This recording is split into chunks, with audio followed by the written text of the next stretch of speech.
Is it weird to be interested in BDSM? Is it weird to want to submit? Is it weird that you want to dominate?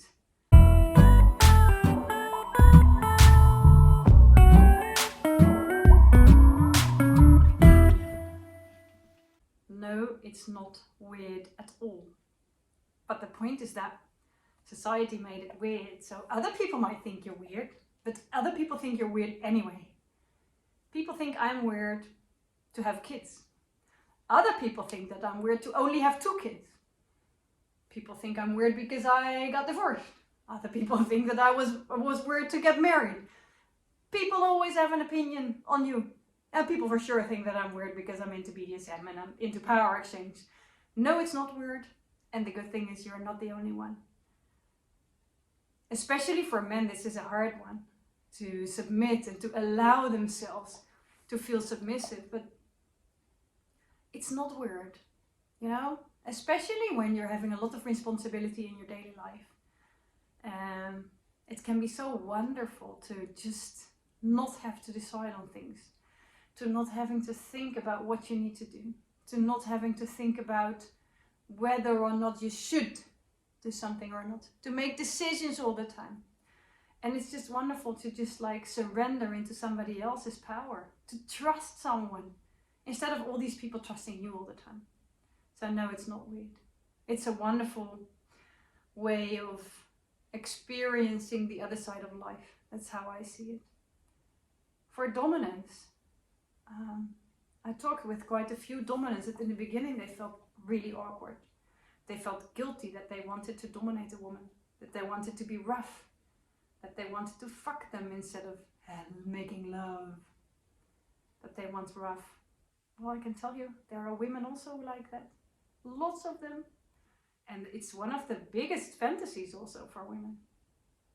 Now the good thing is that there is submission and dominance. It comes in all types and shapes and forms and anything. And the whole thing is you also don't need to be like fully submissive or fully dominant. Or there's so many ways that you can express this. And the good thing is, nobody is the same as you. So it means that no matter who your partner is, the other partner will have like different sexual interests, fantasies, things they love. You can meet someone who is totally into dominance and you're into submission, but you're a service submissive and then the dominant is into rope. And that doesn't fit. That's okay. You'll find a way. If you fall in love, you'll find a way. That's the whole beauty of it, I think. Especially when you're looking for a relationship, for a long-term relationship, and you would love to have some BDSM in it, I would suggest you have a talk about it. You could use the talking stick video that I was talking about earlier to do it like that and just express how you feel about it, because it's vulnerable, but it's also how wonderful is it if you can express this to your partner. And if they're not interested, that's also okay. And that's also not weird. You're not the weird one. And the other person is also not the weird one. Nobody is weird. Do you know what weird is? Weird just means that it's different than you. And it means that I judge you for being weird, for being different. And that's all.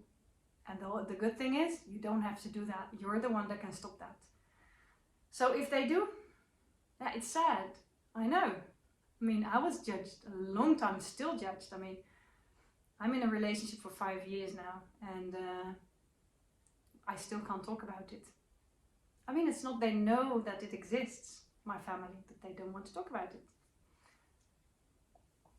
It's what there is, but it has nothing to do with you. Now, here's the thing.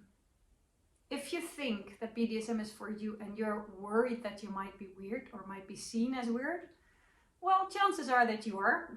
Big chance. But it's okay. It's like I said, you're weird? No, you're different. You're different than other people who are not into BDSM. That's okay. They need to grow. No, I mean, there's a lot of wonder in it, and I can also understand that there is a lot of things in it that for other people sound really weird. But it's because it's different. So please don't hold yourself back because of that. I can understand that if you're having a partner who is not into BDSM, it will scare them because they will probably be scared of what it will do to their relationship with you. But there are many ways to explore. And if you want, there's a lot of things that you can do alone.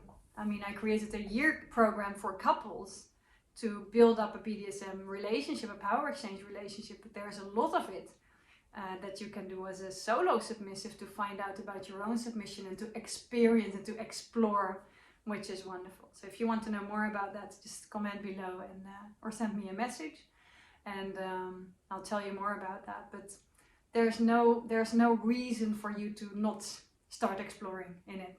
Power exchange and BDSM, they're both built on radical honesty. If you're not honest, it's really, really hard to build something valuable and lasting on it. So that means that it requires a bit of honesty for you, and that's something for you to experience and to express with your partner, even if it's not there, if they're not in it. So I'm wishing you a lot of wisdom, and in the meantime, play with passion.